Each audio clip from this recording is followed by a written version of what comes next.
Driveshaft made it home. Looks pretty good. They even painted it.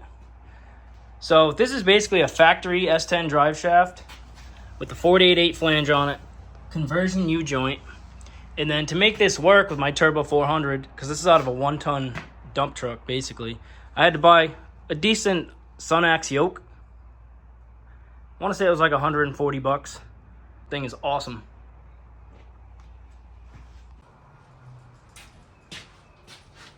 On today's video, we're actually going to put the rear axle back under the S10. It's all finished, painted, she's all dry. We're going to have to go under here, drop this axle on either the jack or my Harbor Freight wooden dolly. Whatever's going to be best for the paint, I'm not really sure. It's probably going to get chipped up either way. But basically it's just going to be as simple as that. Rolling it under, get the leaf springs as low as we can, slip the rear end over here, get our U-bolts all set.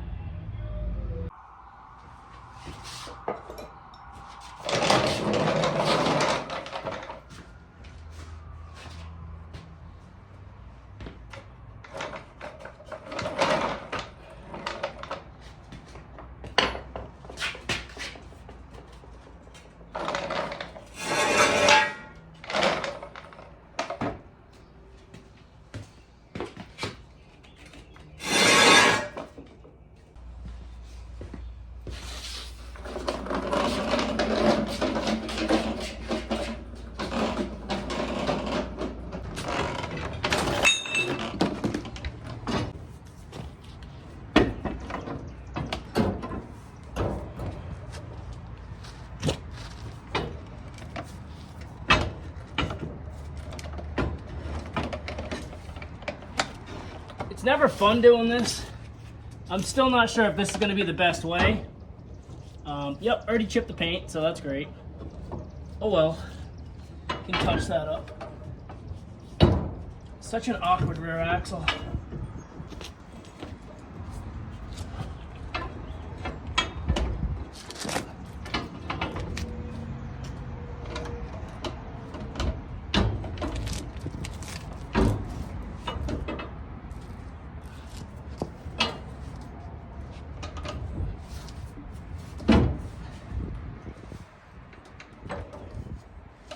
Come on, where's the pin? It's close. Alright. That's that one.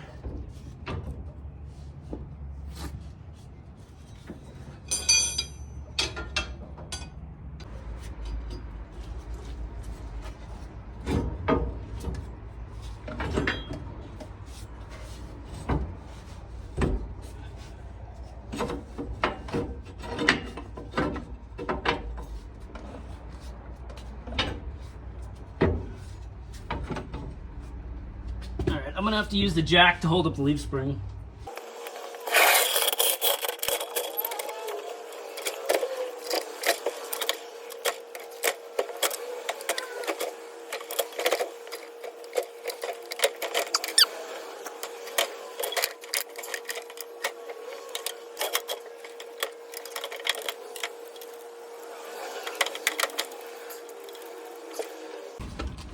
I knew this was gonna suck. But after a little bit of time, I finally won the fight and got it lined up. These are some of the challenges you go through not having a lift. I've always done everything on the ground.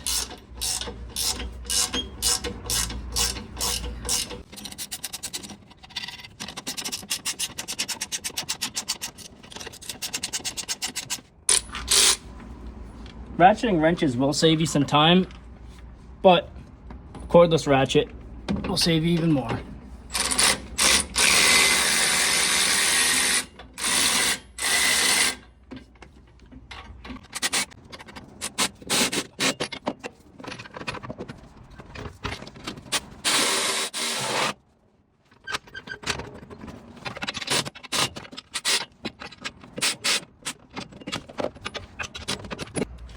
Now that this one's lined up, it should be a little bit easier than the other side.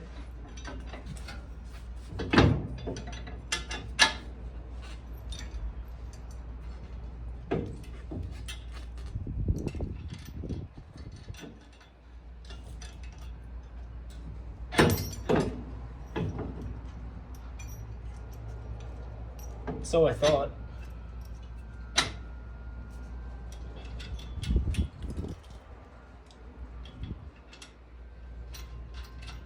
There we go. Finally, that one started. That should hold everything up for now.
Now as we lift the rear axle, we're trying to set everything in place to go right into the shackles. On this truck it should be pretty easy.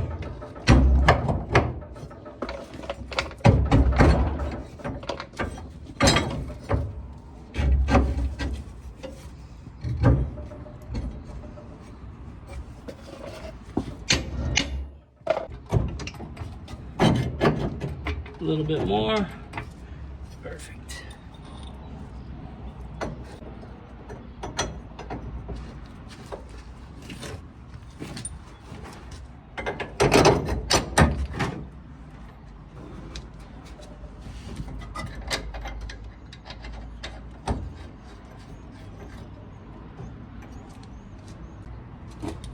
Now we just have to finish this side. Go up a little bit higher. The hammer rolled away. Definitely need that. And that should be perfect.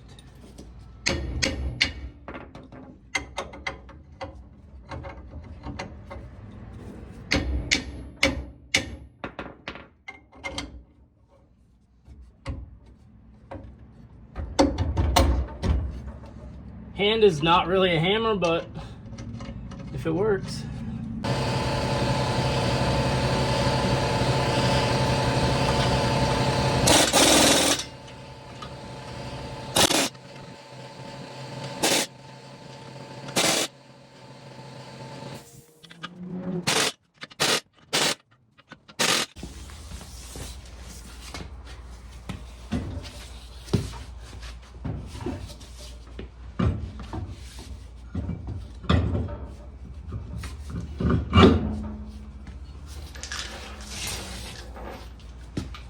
The nice thing about these wheels, they have a GM pattern and they also have a Ford pattern.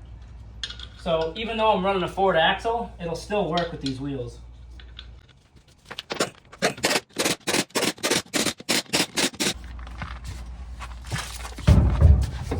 Second wheel ready to go.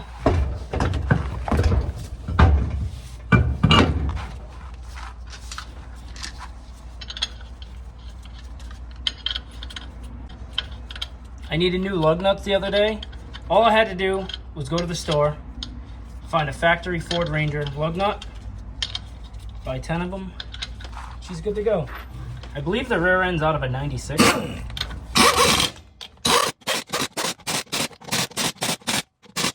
Let's drop this thing down for the first time under its own weight.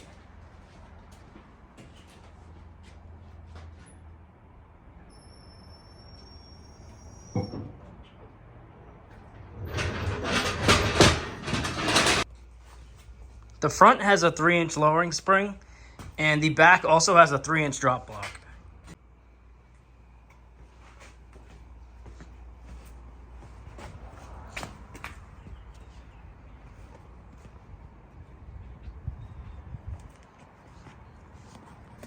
It looks pretty good. The only thing I don't like is how much it pokes out, but running a different offset wheel will bring that right in. There's plenty of space.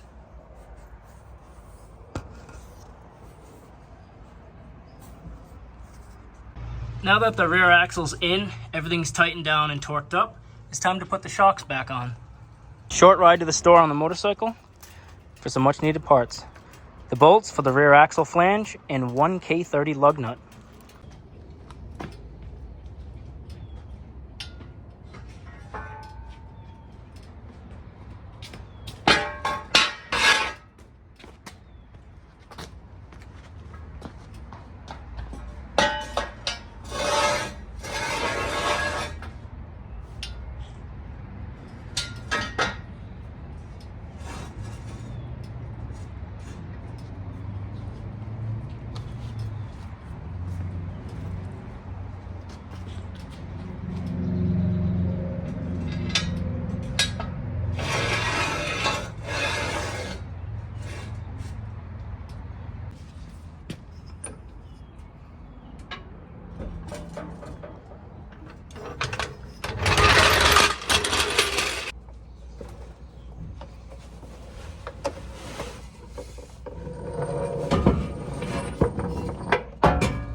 Well, that's a good sign. It looks like it fits.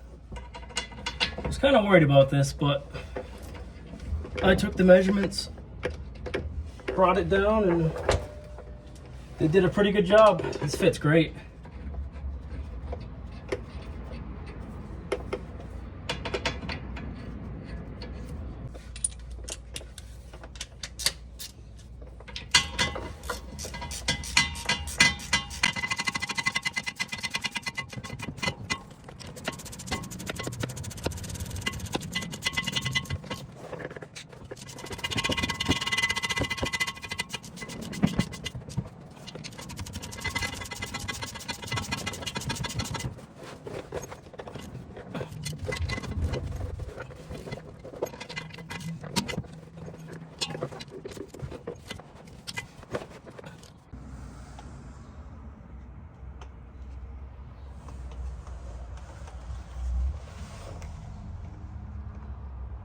This truck is now another step closer to being able to run, drive, and stop.